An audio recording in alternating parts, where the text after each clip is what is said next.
الحمد لله نحمده ونستعينه ونستغفره ونؤمن به ونتوكل عليه ونعوذ بالله من شرور أنفسنا ومن سيئات أعمالنا من يهده الله فلا مضل له ومن يضلله فلا هادي له ونشهد أن لا إله إلا الله وحده لا شريك له ونشهد أن سيدنا وشفيعنا ومولانا محمدا عبده ورسوله أما بعد فقد قال الله تبارك وتعالى في كلامه المجيد والفرقان الحميد أعوذ بالله من الشيطان الرجيم بسم الله الرحمن الرحيم يا أيها الذين آمنوا اتقوا الله وكونوا مع الصادقين وقال تعالى في مقام آخر يا أيها الذين آمنوا اتقوا الله وقولوا قولا سديدا يصلح لكم أعمالكم ويغفر لكم ذنوبكم ومن يطع الله ورسوله فقد فاز فوزا عظيما وقال تعالى في شان حبيبه مخبرا وآمرا إن الله وملائكته يصلون على النبي يا أيها الذين آمنوا صلوا عليه وسلموا تسليما اللهم صل على سيدنا ومولانا محمد وعلى آل سيدنا ومولانا محمد وبارك وسلم الصلاة والسلام عليك يا رسول الله وعلى آلك وأصحابك يا حبيب الله الصلاة والسلام عليك يا شفيع المذنبين وعلى آلك وأصحابك يا رحمة للعالمين. سامعین محترم، ربیع الثانی کا مہینہ اور اس کے حوالے سے ہماری گفتگو چل رہی ہے. خاص طور پر سیدنا غوث اعظم رضی اللہ تعالی عنہ کے حوالے سے آپ کو بتا رہا تھا. پھر اس کے ضمن میں اولیاء اللہ پر جو اللہ رب العالمین کے انعامات ہوتے ہیں ان کے حوالے سے ہماری گفتگو چل رہی ہے. خاص طور پر میں آپ کو یہ بتا رہا تھا کہ اللہ والے در حقیقت ہوتے کون ہیں. ہر ایک اللہ والا نہیں ہو جاتا، بہت مشکل ہوتا ہے، اللہ والا بننا بہت مشکل ہوتا ہے. آج کل تو بہت سارے ایسے لوگ آپ کو ملتے ہیں جو بظاہر بہت بڑا اللہ کا ولی ہونے کا دعویٰ کرتے ہیں، لیکن یاد رکھیے یہ بات کہ جتنا بڑا اللہ کا ولی ہوگا، اللہ کا دوست ہوگا، وہ جتنا بڑا مقام اور مرتبہ رکھتا ہوگا اتنا ہی زیادہ وہ اپنے آپ کو پوشیدہ اور مخفی رکھتا ہے. یعنی ولی کی سب سے بڑی تعریف آپ یہ سمجھیں کہ وہ کبھی اپنے آپ کو ظاہر نہیں کرتا. اللہ کا دوست جتنا بھی اللہ کے قریب ہو جائے وہ کبھی اللہ کے قرب کو ظاہر نہیں کرتا لوگوں پر، ہمیشہ مخفی رکھتا ہے، پوشیدہ رکھتا ہے. اس لیے جتنے دعوے کرنے والے لوگ ہیں تو یہیں سے آپ سمجھ جائیں کہ کوئی بھی دعوے کرنے والا آدمی، جھوٹے جو دعوے کرتے رہتے ہیں اللہ کے ولی ہونے کے اور اللہ کے نزدیک ہونے کے، وہ سب باطل ہوتے ہیں، جھوٹ ہوتے ہیں. اصل یہی ہوتا ہے کہ جتنا کوئی بڑا ولی ہوگا اتنا ہی زیادہ وہ اپنے آپ کو پوشیدہ رکھے گا، وہ اپنے آپ کو ظاہر نہیں کرے گا. در حقیقت جو ہوتے ہیں اللہ والے، باقی ان پر اللہ رب العالمین کے بہت انعامات ہوتے ہیں.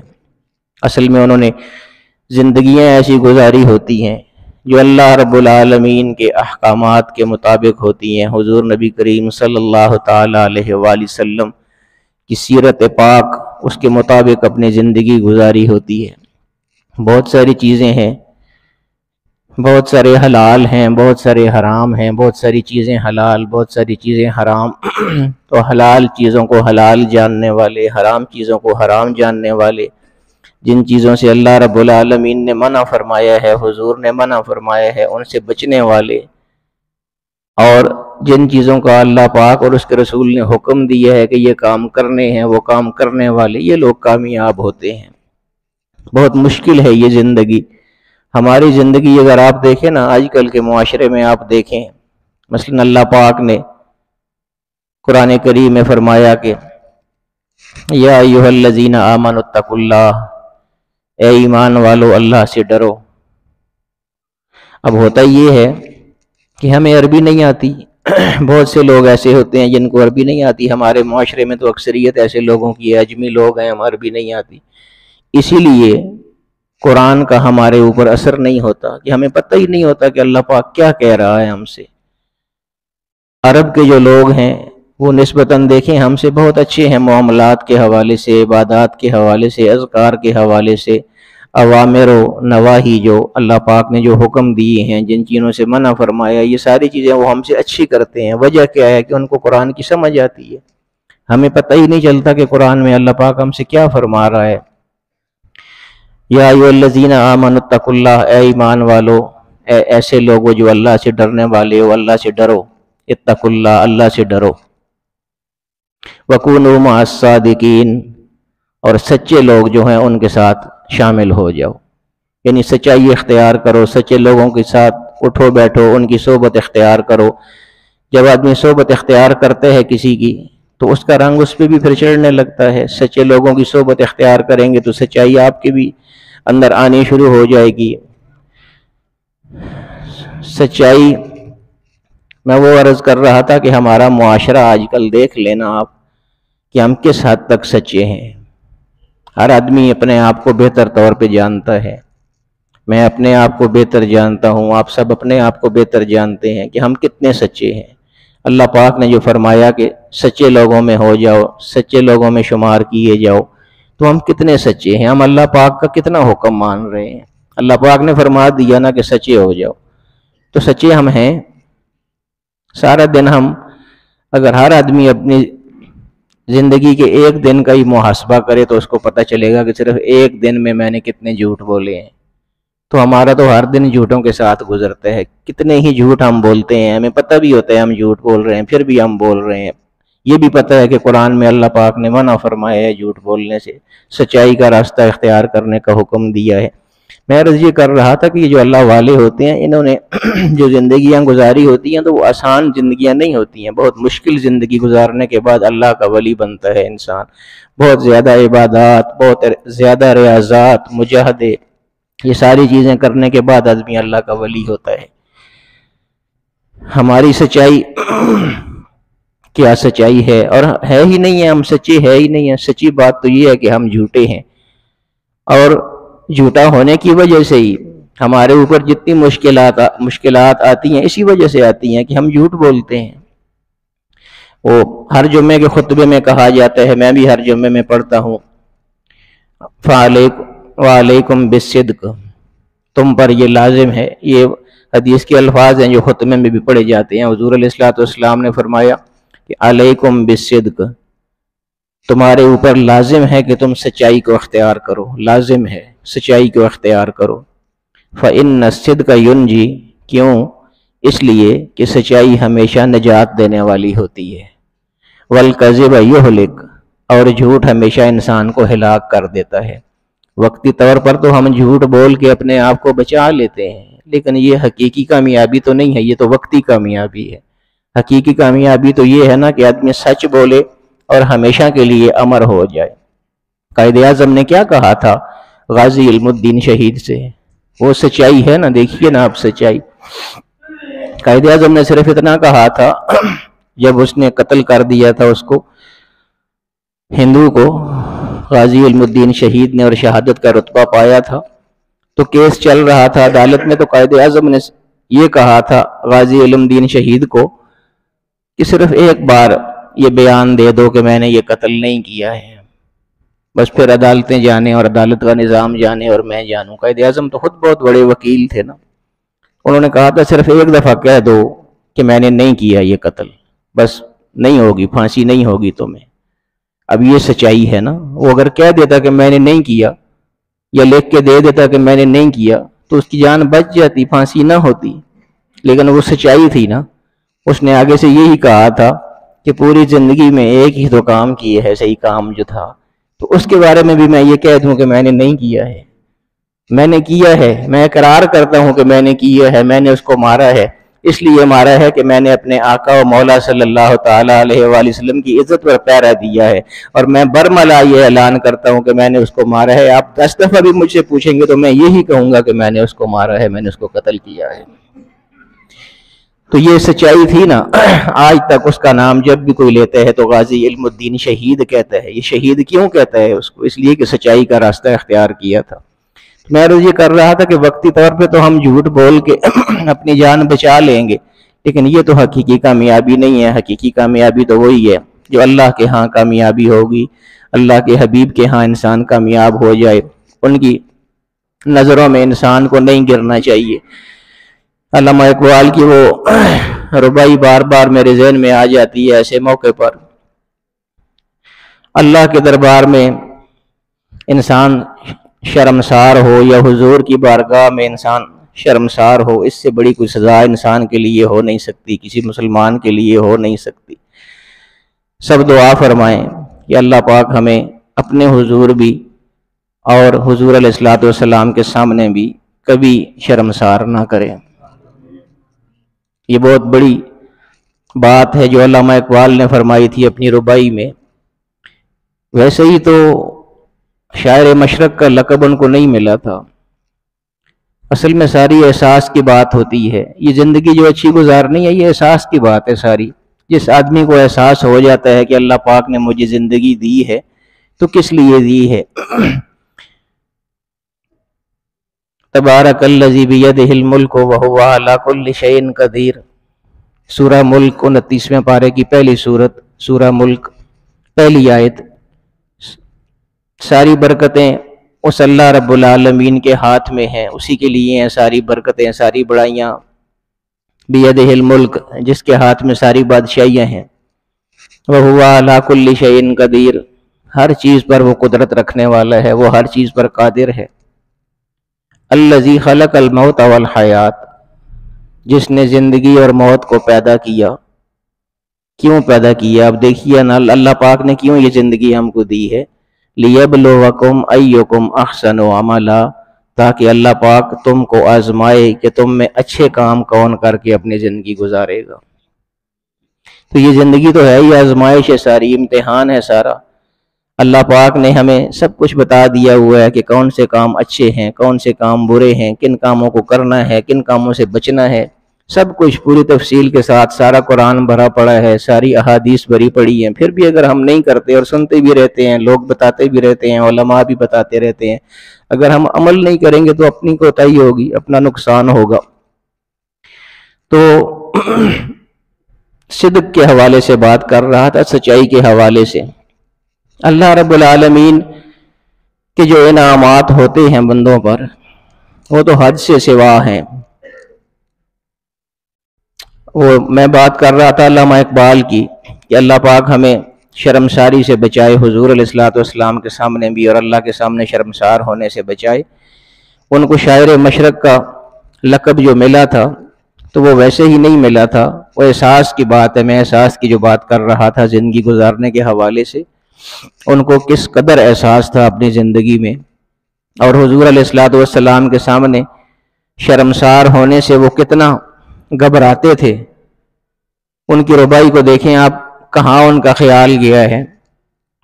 تو غنی از ہر دو عالم من فقیر، اللہ پاک کو مخاطب کر کے کہہ رہے ہیں علامہ اقبال کہ تو غنی از ہر دو عالم، باری تعالیٰ تو دونوں جہانوں سے غنی ہے، بادشاہ ہے، بے پرواہ ہے، تجھے کوئی پوچھنے والا نہیں ہے کہ تو نے کوئی کام کیسے کیوں کر دیا۔ من فقیر، لیکن باری تعالیٰ میں تو بہت فقیر آدمی ہوں، بہت عاجز آدمی ہوں۔ اب یہ وہ روز محشر، یوم محشر جو سب سے مشکل مرحلہ ہے، جہاں پر حساب کتاب ہوگا، اور اللہ ہی جانے کے حال ہو سی۔ حضرت صاحب کی نعت کا ایک شعر ہے، اللہ ہی جانے کے حال ہو سی، عملاں دی جدوں پڑتال ہو سی۔ یہ اعمال جب تولے جائیں گے نا حشر کے دن کہ کس نے کیا کیا ہے، اچھے کام کس نے کیے ہیں، برے کام کس نے کیے ہیں، اور اچھے کیے ہیں تو کون کون سے کیے ہیں، اور برے کیے ہیں تو کون کون سے کیے ہیں۔ یہ جب اعمال کا وہاں حساب ہو رہا ہوگا تو یقینی بات ہے کہ اگر ہم نے گناہ زیادہ کیے ہیں تو ہمارا گناہوں کا پلڑا، برائیوں کا پلڑا جھکے گا اس وقت، اور ساری دنیا دیکھے گی اس وقت۔ تو یہ شرمساری ہوگی کہ نہیں ہوگی اس وقت جب سب لوگ دیکھ رہے ہوں گے کہ اس کو تو ہم بڑا نیک سمجھتے تھے، اس کو تو ہم پیر سمجھتے تھے، اس کو تو ہم قاضی سمجھتے تھے، اس کو تو ہم مولوی سمجھتے تھے، اس کو تو ہم نعت خوان سمجھتے تھے۔ تو یہ تو پتہ اس وقت لگے گا نا کہ کس کے اعمال کیسے ہوں گے، اور اس وقت جو شرمساری ہوگی پھر وہ تو ساری دنیا دیکھے گی۔ آج تو ہم جھوٹ بول کے بچا لیں گے اپنے آپ کو، اس وقت تو کوئی جھوٹ ہمارا نہیں چلے گا، کوئی فریب ہمارا نہیں چلے گا، کوئی مکر ہمارا نہیں چلے گا۔ وہ تو پھر اللہ رب العالمین کی ذات بھی اوپر دیکھ رہی ہے، اور بندے بھی سارے دیکھ رہے ہیں، مخلوق خدا ساری نظارہ کر رہی ہوگی اس شرمساری کا۔ تو یہی ساری چیز علامہ اقبال کے ذہن میں تھی، یہ احساس کی بات ہے اب۔ تو یہ وہ منظر سارا ان کے سامنے تھا کہ اس وقت کیا حال ہوگا۔ تو انہوں نے یہ ربائی کہی تھی کہ تو غنی از ہر دو عالم من فقیر، باری تعالیٰ تو غنی ہے، بادشاہ ہے، لیکن میں بہت فقیر آدمی ہوں، بہت معذور آدمی ہوں۔ روز محشر عذر ہائے من پذیر، جب وہ حشر کا دن قائم ہوگا تو میرے تو عذر بے حساب ہوں گے، یعنی جو میں نے غلط کام کیے ہوئے ہیں، جو برائیاں کی ہوئی ہیں، جو بھی غلط کام مجھ سے سرزد ہوئے ہیں، وہ تو اتنے زیادہ ہیں کہ وہ روز محشر سارے لوگ دیکھیں گے کہ اس نے کیا کچھ کیا ہوا ہے۔ تو پہلے تو یہ ہے باری تعالیٰ کہ تو اپنے کرم سے اگر مجھے اس دن معاف فرما دے تو تو غنی ہے، تجھے کوئی پوچھ نہیں سکے گا کہ کیوں معاف کر دی ہے۔ خواہش تو میری یہ ہے کہ تو مجھے اس دن معاف فرما دے اور لوگوں کے سامنے میری رسوائی نہ ہو۔ ور حسابم رات و بینی ناگزیر، لیکن باری تعالیٰ اگر حساب لینا بہت ہی زیادہ ضروری ہو تو از نگاہ مصطفیٰ پنہاں بغیر، تو باری تعالیٰ میری اتنی عرض ہے کہ حضور علیہ السلام کے سامنے میرا حساب نہ لینا۔ میں ان کا سامنا کیسے کروں گا، میں ان کے سامنے کیسے اپنا حساب دوں گا، وہ کیا کہیں گے کہ یہ میرا امتی کیا کیا کر کے آیا ہے۔ تو باری تعالیٰ اگر حساب لینا ہی ہوا تو حضور کی نگاہ سے کہیں پوشیدہ ان کی نگاہ سے چھپا کے میرا حساب لے لینا، تاکہ میں شرمسار نہ ہوں اپنے آقا و مولا صلی اللہ تعالیٰ علیہ وسلم کے سامنے۔ یہ ہے نا، یہ احساس ہے۔ فَإِنَّ الصِّدْقَ يُنْجِي وَالْكَذِبَ يُهْلِكُ، سچائی انسان کو کامیاب بناتی ہے۔ حضور غوث اعظم کے حوالے سے ہم گفتگو کر رہے تھے پچھلے دنوں، تو وہ میں نے آپ کو نہیں سنایا، بہت دفعہ آپ نے سنا ہوا ہے وہ واقعہ ان کا، جب وہ چھوٹی عمر میں علم حاصل کرنے کے لیے گئے تھے، والدہ نے ان کو بھیجا تھا، تو والدہ نے ان کی واسکٹ میں وہ 40 دینار سی دیے تھے، 80 دینار کل ترکہ تھا، 40 دینار دوسرے بھائی کے لیے رکھا والدہ نے اور 40 ان کو دے دیا، اور ان کی وہ واسکٹ میں سی دیے تھے اندرلی طرف۔ کسی کو وہ پتہ نہیں چلتا تھا، راستے میں ڈاکو نے لوٹ لیا، طویل واقعہ بارہ آپ نے سنا ہوا ہے۔ میں اصل میں سچائی کی بات کر رہا تھا کہ ڈاکو نے راستے میں روک لیا، تلاشی ہوئی، سب کا مال لے لیا گیا۔ اب ان کے وہ درم دینار جو تھے وہ اندر سلے ہوئے تھے واسکٹ کے اندر، تو وہ نہ ملے۔ تو ویسے ہی ایک ڈاکو نے ان سے پوچھ لیا کہ ہاں بچے تیرے پاس بھی کچھ ہے کہ نہیں ہے۔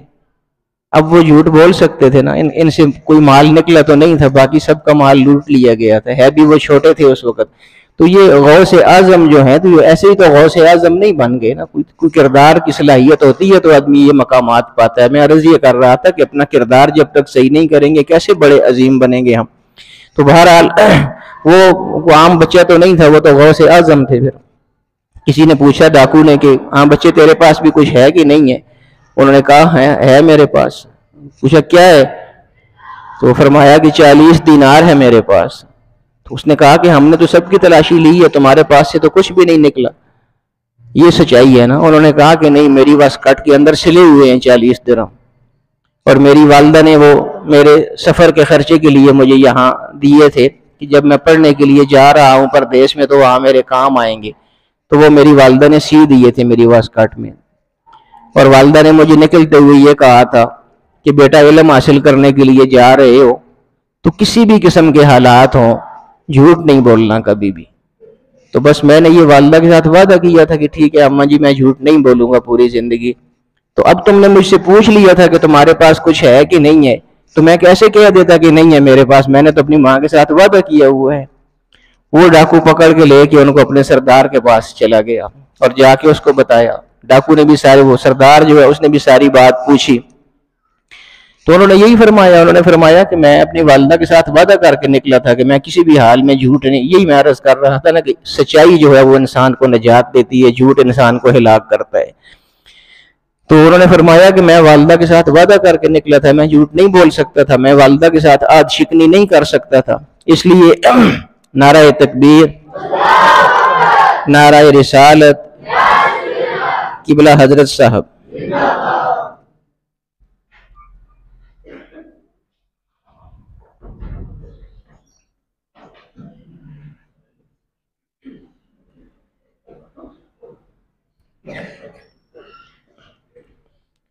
تو یہ ساری سچائی کی باتیں ہیں، صدق کی باتیں ہیں۔ فَإِنَّ الصِّدْقَ يُنْجِي وَالْكَذِبَ يُهْلِكُ، بے شک سچائی انسان کو نجات دیتی ہے ہر مشکل سے، وَالْكَذِبَ يُهْلِكُ، اور جھوٹ انسان کو ہلاک کر دیتا ہے۔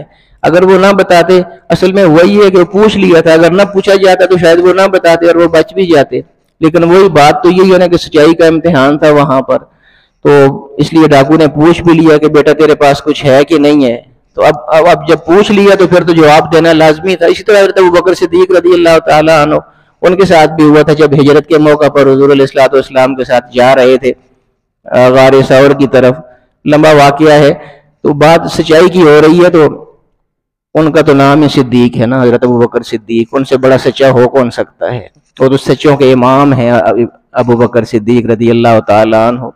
وہ جب ہجرت کے موقع پر جا رہے تھے غار کی طرف، تو ان واقعات میں یہ بھی ہے کہ چونکہ اہل مکہ نے پیچھے لوگ دوڑا دیے تھے کہ پتہ کرو کہاں ہے، اور بڑا انعام رکھا تھا سرخ اونٹوں کا کہ جو آدمی ان کی خبر لے کے آئے گا حضور کی، ان کو پکڑ کے لائے گا تو اس کو اتنا انعام دیا، بڑے لالچی لوگوں کو لالچ دیے گئے تھے، اور ہر طرف لالچی لوگ دوڑ پڑے تھے حضور کی تلاش میں۔ تو ایک آدمی ایسا رہا ہمیں ملا تھا غار ثور کی طرف جاتے ہوئے کہ جو حضرت ابوبکر صدیق رضی اللہ تعالیٰ عنہ کو جانتا تھا لیکن حضور کو نہیں جانتا تھا، باہر کا تھا۔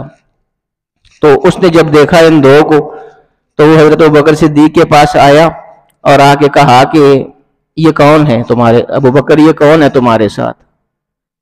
اب ان کے ساتھ حضور علیہ الصلوۃ والسلام تھے۔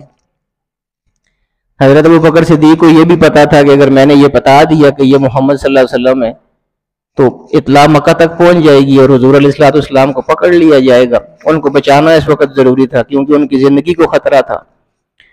حضرت ابوبکر صدیق رضی اللہ تعالیٰ عنہ نے اب حضور علیہ الصلوۃ والسلام کو بچاتے ہوئے کیسا جواب دیا، اب دیکھیے نا، وہی صدق کی بات ہے، سچائی کی بات ہے۔ ہو ابوبکر صدیق اور جھوٹ بول دے یہ بھی ممکن نہیں ہے، حضور علیہ الصلوۃ والسلام کی جان بچانی بھی ضروری ہے۔ تو اللہ پاک نے ان کو کیا راہ سجائی، دیکھیے انہوں نے کیسا خوبصورت جواب دیا۔ جب اس نے پوچھا کہ ابوبکر یہ تمہارے ساتھ کون ہے، تو اب جواب دینا ضروری تھا، یہ بتا نہیں سکتے تھے کہ حضور ہیں، جھوٹ بول نہیں سکتے تھے کہ صدیق ہیں، تو پھر کیسا جواب دیا؟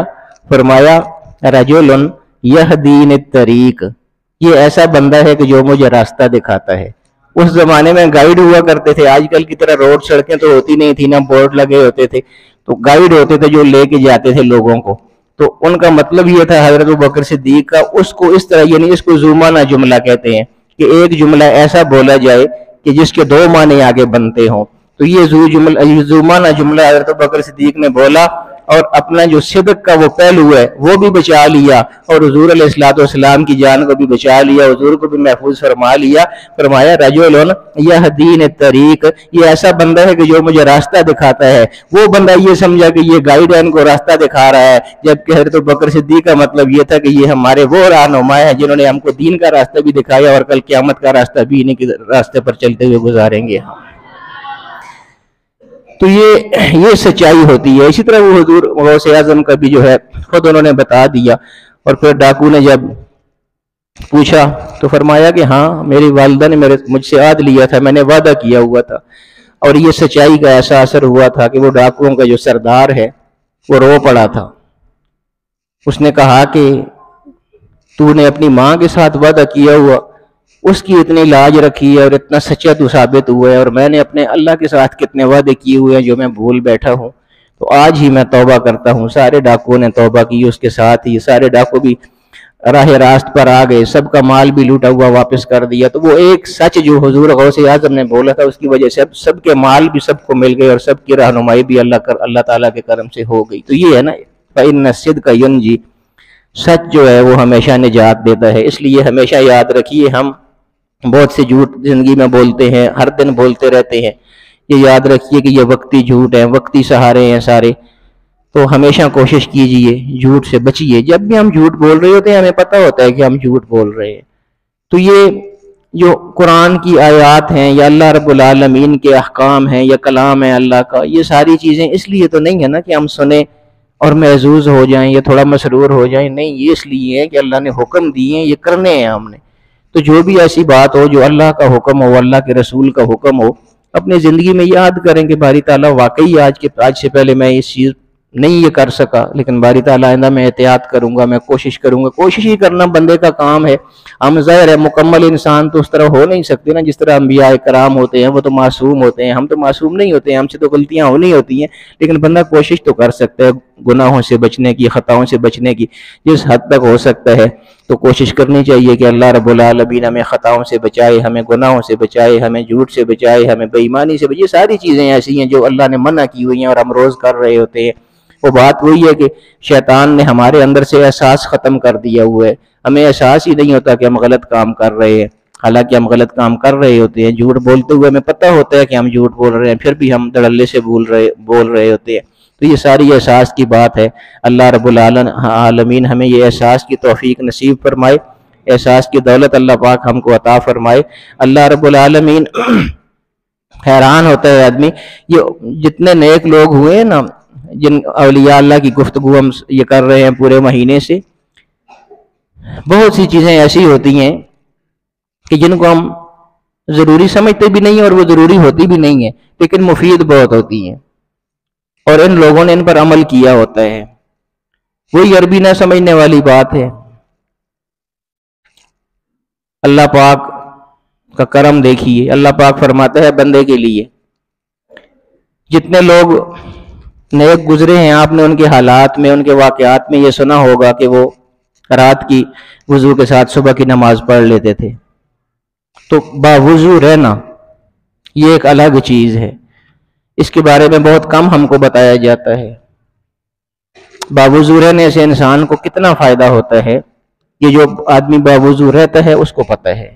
ہم لوگ تو باوضو بہت کم رہتے ہیں نا، ہمیں تو صرف نماز کے لیے وضو کرنا ہوتا ہے، بس نماز پڑھی اور وضو ختم، اس کے بعد پھر جو صحیح لوگ ہوتے ہیں وہ ہر وقت وضو میں رہتے ہیں۔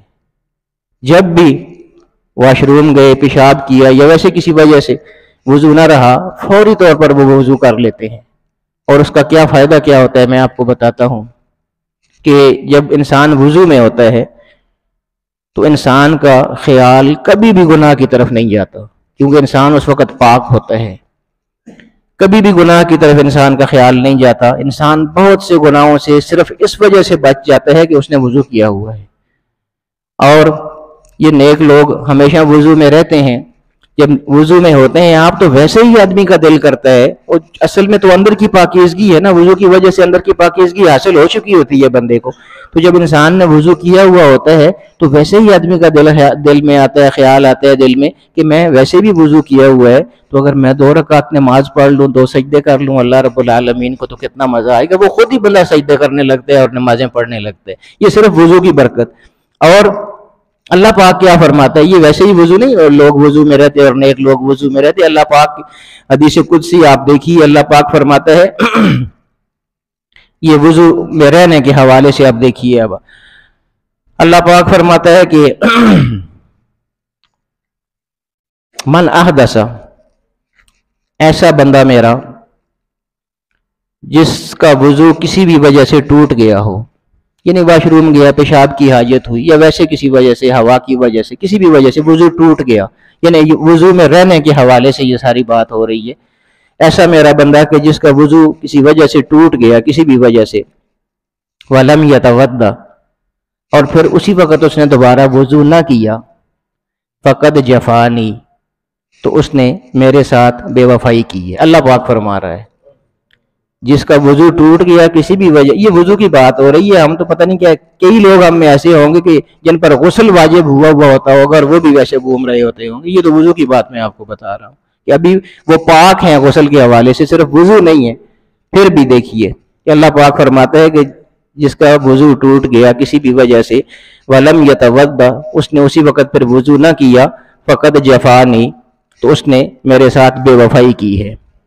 پھر آگے کیا فرمایا اللہ کے انعامات دیکھتے جائیے. اب جس کا وضو ٹوٹا، وضو نہ کیا، میرے ساتھ بے وفائی کی.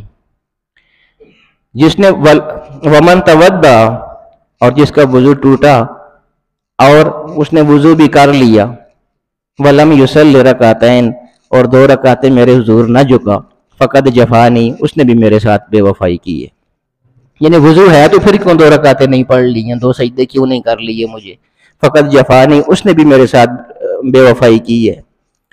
ومن صلی رکعتین، اور جس نے 2 رکعتیں بھی پڑھ لی، ولم یدعونی، اور پھر اس کے بعد مجھ سے کچھ مانگ نہ سکا، اس نے بھی میرے ساتھ بے وفائی کی ہے. مجھے جب وضو بھی کر لیے، سجدے بھی مجھے کر لیے، تو پھر مانگتا کیوں نہیں ہے، مانگ پھر مجھ سے کچھ. ولم یدعونی، مجھ سے کچھ نہ مانگا تو اس نے بھی بے وفائی کی ہے میرے ساتھ.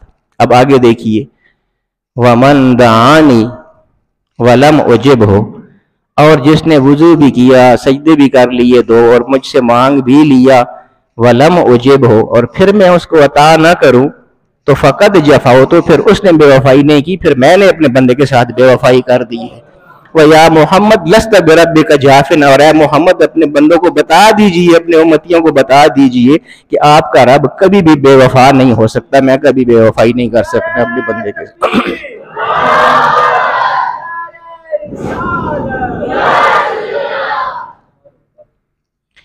تو یہ میں عرض یہ کر رہا تھا کہ یہ چیزیں اپنانے کی ضرورت ہے. صرف سن لینا، ہم تو ظہیر بھائی کو اللہ خوش رکھے، طبیعت ان کی خوش ہوئی تو انہوں نے نعرہ لگایا، لیکن عرض میں یہ کرنا چاہتا ہوں کہ صرف نعرے تو ہمارے کافی نہیں ہوں گے نا.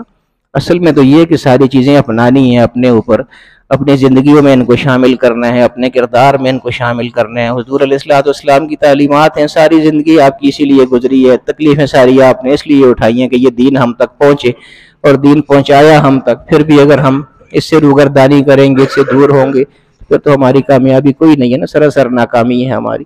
اللہ رب العالمین ہمیں یہ سارے کام کرنے کی توفیق عطا فرمائے، اور جو جو احکام آپ کو بتاتا ہوں اللہ پاک ہمیں اپنی زندگیوں میں شامل کرنے کی توفیق عطا فرمائے.